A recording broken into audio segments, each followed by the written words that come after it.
certainly what we have in store for us today. Hi, everyone. I'm Kevin Harlan with partners Clark Kellogg and Steve Kerr. Taking a look at San Antonio.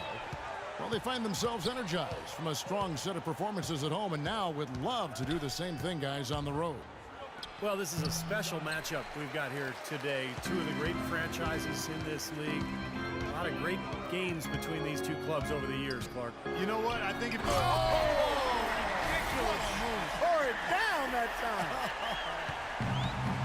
Tremendous stuff from a guy.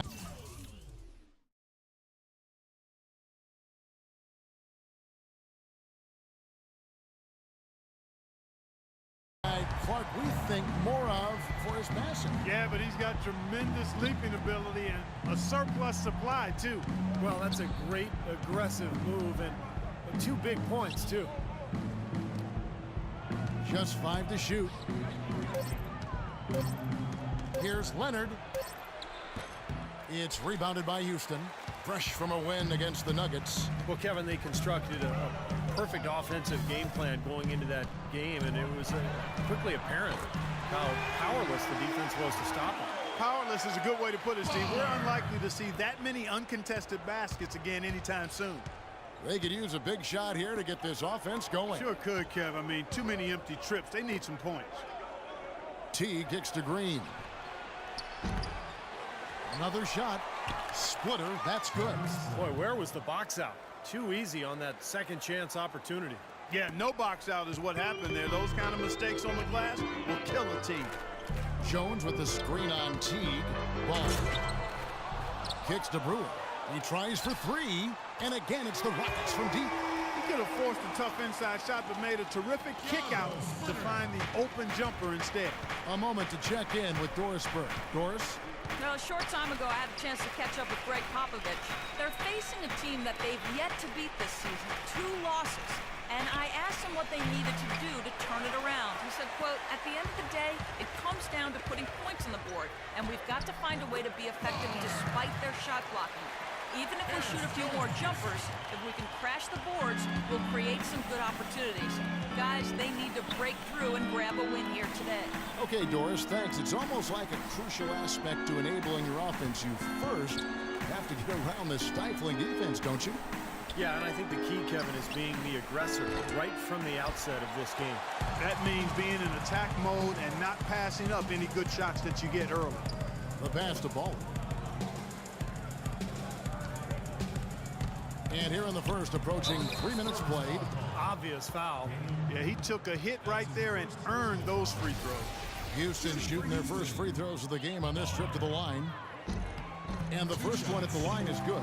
It's been a good night for Baller. He already has 8 points, and he's chalked up 1 3-pointer on the day as well. Now, a lot of times, he's one of those players who can get hot and stay hot from the 3-point line. So I look for him to continue to search for shots out there. Diaw, the screen. T kicks to Splitter.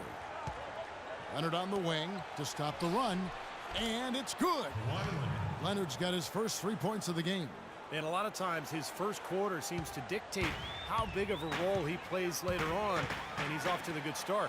The 3 from Harden, and yes, sir, that one drops. This looks like a pregame shoot-around with all the threes they're allowing. Now, I don't know, Clark. I think there might be even more defense in warm-ups. I mean, this is kind of embarrassing.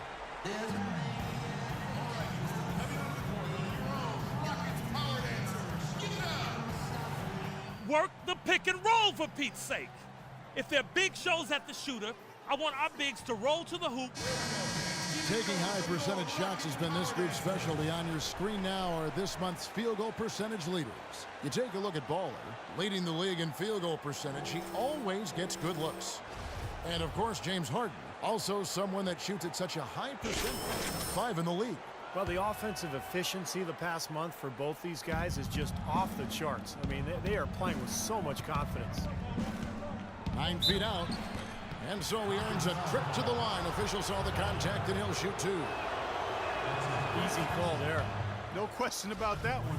You could hear the impact from where I am. And so T gets 2 free throws. Boy, that was solid. I tell you, he's one of the best there is up there at the foul line. Here's Baller, and that one's good. Baller's got 11 points. Oh, with that last huddle, you could see the coach was addressing how they were going to make a tactical adjustment. And after the coach does something like that, it's on the players now to lock in and follow the lead and execute. If they don't, then the coach will put them on the pound. Splitter passes to Teague. Terrific assist, a nice finish. Solid play all around.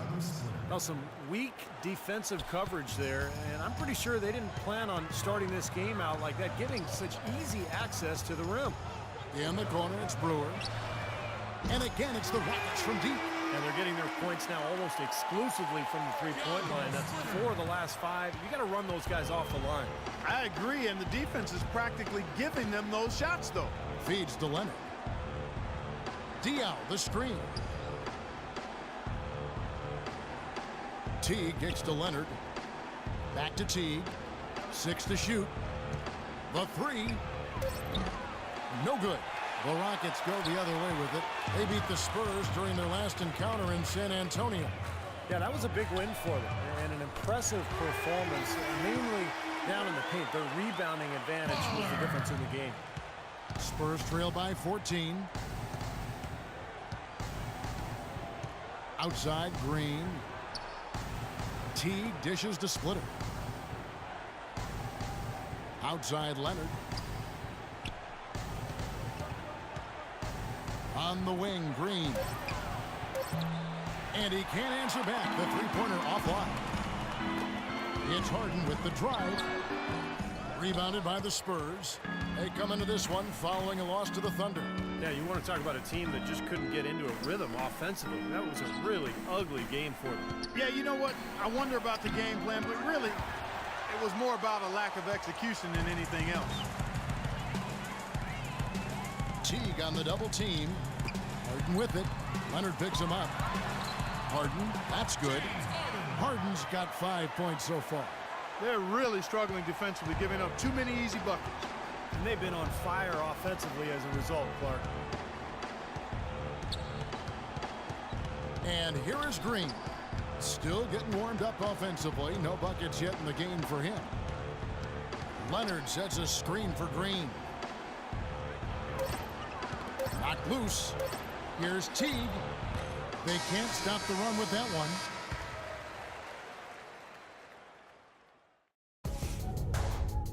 Spend your Christmas day with...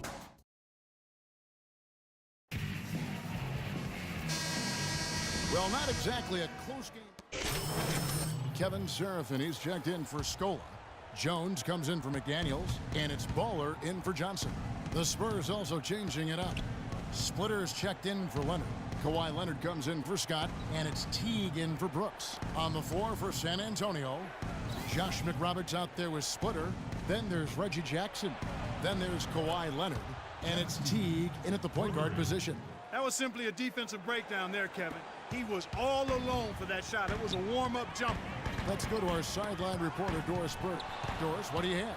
Thanks, Kev. Baller in the last game against the Nuggets played some outstanding basketball.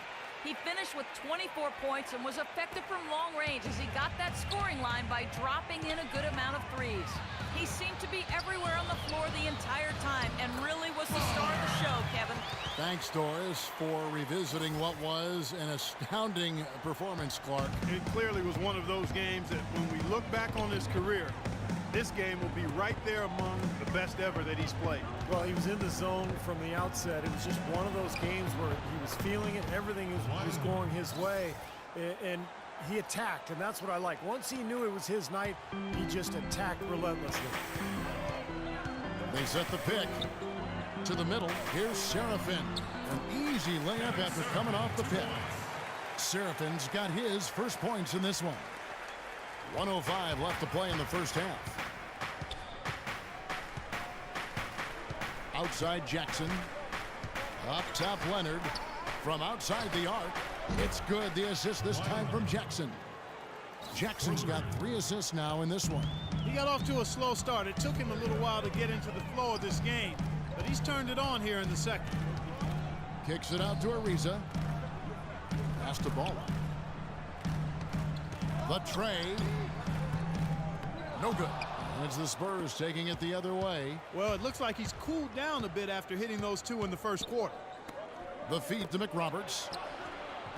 And again, it's San Antonio with a three. Boy, they've gone on this run, and ball movement has been a big key. Yeah, they have the defense on the run right now because every pass seems to have a purpose. They're getting great movement, great spacing, and they're really lining him up defensively. You know, it seems like when they've gone to him, he's really come through, and that's not something they should get away from. Jackson kicks to Leonard.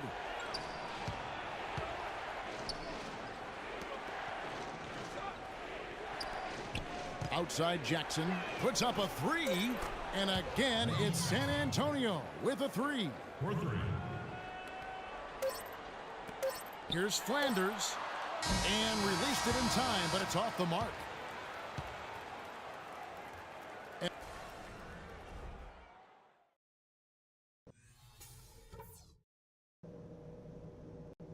Okay, guys, let's focus and get down to business. Now, here's a few things I took.